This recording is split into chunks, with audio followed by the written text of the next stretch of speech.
Okay, buonasera. Today I just want to talk a little bit about the way that we use have in Italian and some nuances with that. There are some ways that have and have to expressions like this are used in English.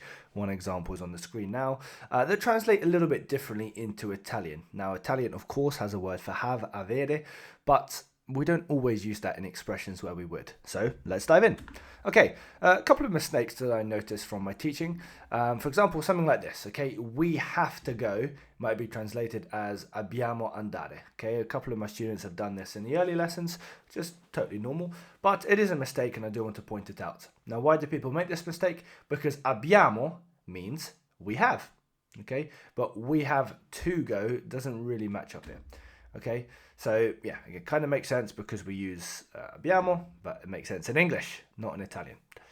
Okay, so for example, this would be like ho vent'anni, or pardon me, ha vent'anni, which would be he has 20 years. Okay, we wouldn't say this in English, but in Italian, when we say, che ne so, Luisa ha vent'anni, okay, it means she has 20 years. Obviously, in English, we translate that to she is 20 years old, but in Italian, we say that they have 20 years. Okay, so these are some of the mistakes that we might see between the way that have is used in English and in Italian. Okay, now more importantly, let's look at some solutions. The main one is going to be dovere.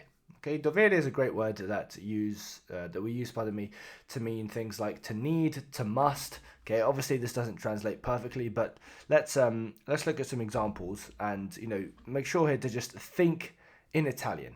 Okay, as much as you possibly can, try not to translate from English or whatever language you're learning from, and just try and think directly in Italian. It is difficult. I'm not going to say it's easy. So yeah.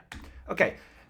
Here is the present tense conjugation of dovere. So io devo, this is like I need to or I must.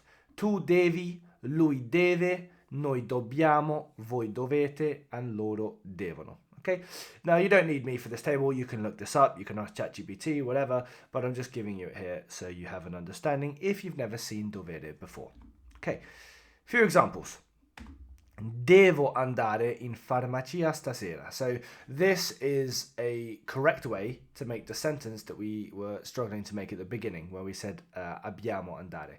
Okay, devo andare, I must go or I need to go.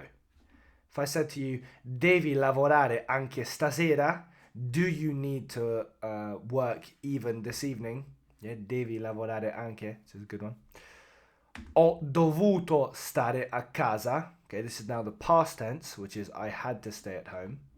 Abbiamo dovuto firmare il contratto. We had to sign the contract. Okay, now notice here we have abbiamo, but in the past tense, okay, when we use abbiamo here, this doesn't mean we have to sign the contract. It's the dovuto part that is giving the meaning of we had to rather than the abbiamo part, even though abbiamo means have.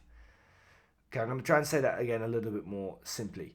When we make the past tense, okay, if you're not familiar with the passato prossimo, okay, if you are familiar, this hopefully will make sense already.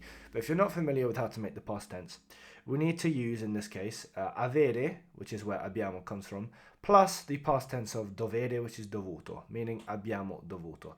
But just to kind of reiterate that although we have abbiamo and dovuto next to each other here, it's dovuto, which is giving the if you want to think about it this way, the meaning of we had to rather than abbiamo. Anyway, let's keep going. Okay, now, a couple other solutions that you can use to get around using have, okay, is something like ho bisogno di, okay, which translates roughly to I have need of. Okay, so if I said to you something like ho bisogno di qualcosa nuova, I must get something new, I need to get something new, or abbiamo bisogno di studiare l'italiano di più. Okay, probably if you're watching this, you feel this way, where you have a need to study Italian more. Okay, if we go back to this, okay, we'll go back to this. We could say dobbiamo studiare l'italiano di più. Yeah, but again, I just want to give you a few different flexible options. Okay. There we go. That's pretty much it. All I wanted to say is practice now. Okay, go and watch some YouTube videos. Go and write some sentences in your notebook. Try this with your teacher, with your family, whatever.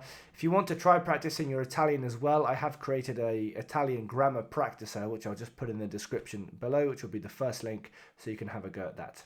Thank you very much, and good luck learning Italian.